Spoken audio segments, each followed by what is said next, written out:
Hi everyone, welcome back to Daily English Words. My name is Pihika and today I am going to share 10 new English words along with sentences, synonyms and antonyms.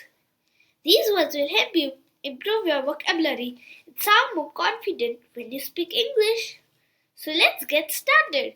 The first word is vivid. Sentence: the artist used vivid colors to bring the painting to life.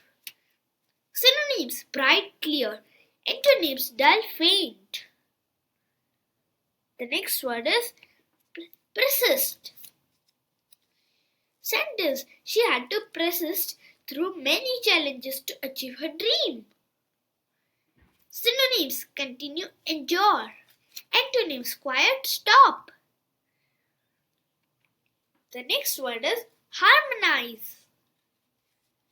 Sentence: that their voices harmonize beautifully during their performance. Synonyms: blend, coordinate. Antonyms: clash, disagree.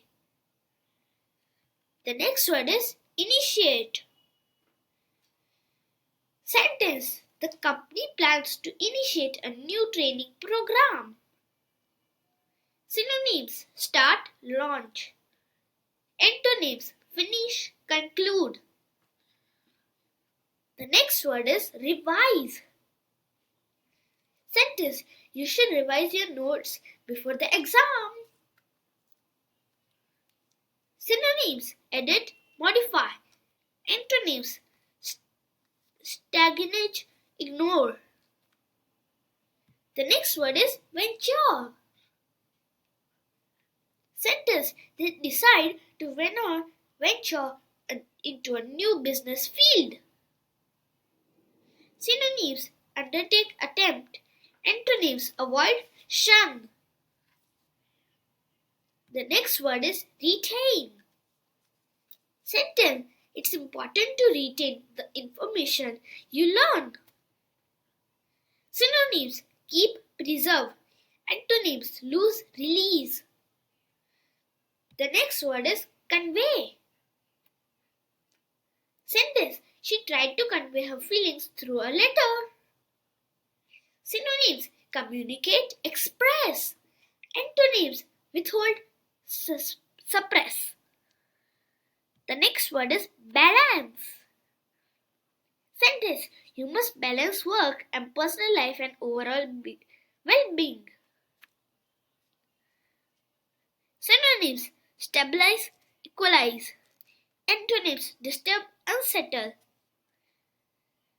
The next word is analyze.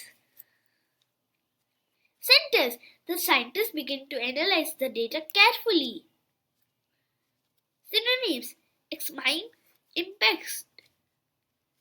Antonyms: ignore, overlook. Well done! Great job! You have learned 10 new English words along with synonyms, antonyms, and sentences. Try using these words in your daily conversation. That's the best way to remember them. If you like this video, don't forget to like, share and subscribe for more daily English lessons. See you tomorrow with 10 more interesting words. Also try using these words and make new sentences. Bye bye. See you tomorrow with 10 more English words.